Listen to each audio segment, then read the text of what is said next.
ब्रह्माଙ୍କ ମାନସପୁତ୍ର ଦେବର୍ଷି ନାରଦଙ୍କର ଥରେ ଏହି ସନ୍ଦେହ ହେଲା।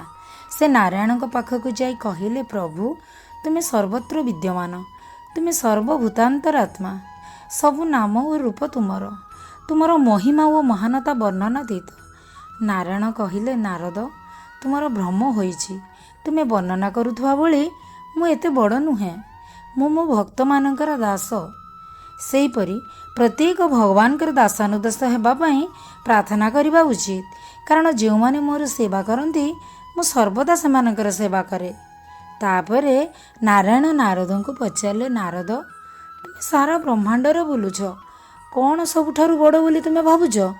ନାରଦ ଉତ୍ତର ଦେଲେ, ପୃଥିବୀ ସବୁଠାରୁ ବଡ଼। ତାପରେ ନାରାୟଣ ମନ୍ତବ୍ୟ ଦେଲେ, ପୃଥିବୀର 3/4 ଜଳରେ ଆଚ୍ଛାଦିତ। ଏପରି ସ୍ଥଳେ ଦୁହିଁଙ୍କ ମଧ୍ୟରେ କ'ଣ ବଡ଼? ଜଳ ବଡ଼ ବୋଲି ନାରଦ ସମ୍ମତ ଦେଲେ। ନାରାୟଣ କହିଲେ, କିନ୍ତୁ ଋଷି ଅଗସ୍ତ୍ୟ ଏକା ଢୋକରେ ସମୁଦ୍ରକୁ ପିଇ ଦେଇଥିଲେ, ତେଣୁ ଅଗସ୍ତ୍ୟ ଜଳଠାରୁ ବଡ଼ କି? ନାରଦ ଉତ୍ତର ଦେଲେ, ଆପଣ ଠିକ୍ କହୁଛନ୍ତି ପ୍ରଭୁ, ଅଗସ୍ତ୍ୟ ଋଷି ଜଳଠାରୁ ବଡ଼।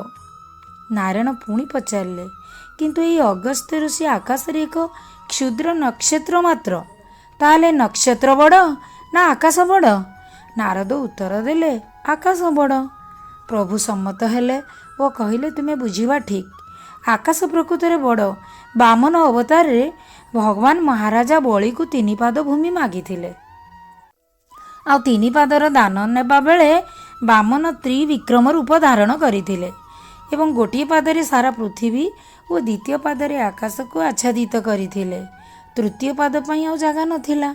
ବଳି ଚକ୍ରବର୍ତ୍ତୀଙ୍କୁ ତୃତୀୟ ପାଦ ପାଇଁ ନିଜର ମସ୍ତକ ଦେଖାଇବାକୁ ପଡ଼ିଲା। ତେଣୁ ଏବେ କିଏ ବଡ଼, ଭଗବାନ ନା ଆକାଶ? ନାରଦ ଉତ୍ତର ଦେଲେ, ପ୍ରଭୁ ଭଗବାନଙ୍କର ପାଦ ମାତ୍ର ସମଗ୍ର ଆକାଶକୁ ଆଚ୍ଛାଦିତ କରୁଛି, ତାଙ୍କର ସମ୍ପୂର୍ଣ୍ଣ ଶରୀର କେତେ ବଡ଼ ହୋଇନଥିବ? ଭଗବାନ ବସ୍ତୁତଃ ବଡ଼। ସମଗ୍ର ବ୍ରହ୍ମାଣ୍ଡକୁ ଆଚ୍ଛାଦିତ କରୁଥିବା ଭଗବାନ ତାଙ୍କ ଭକ୍ତର ହୃଦୟରେ ବାସ କରନ୍ତି। ତେବେ ଭକ୍ତର ହୃଦୟ ଭଗବାନଙ୍କ ଠାରୁ ବଡ଼ କି? ନାରାୟଣ ନାରଦଙ୍କୁ ପଚାରିଲେ। ନାରଦ ଉତ୍ତର ଦେଲେ, ପ୍ରକୃତରେ ଭକ୍ତର ହୃଦୟ ଭଗବାନଙ୍କ ଠାରୁ ବଡ଼। ଜୟ ସାଇରାମ।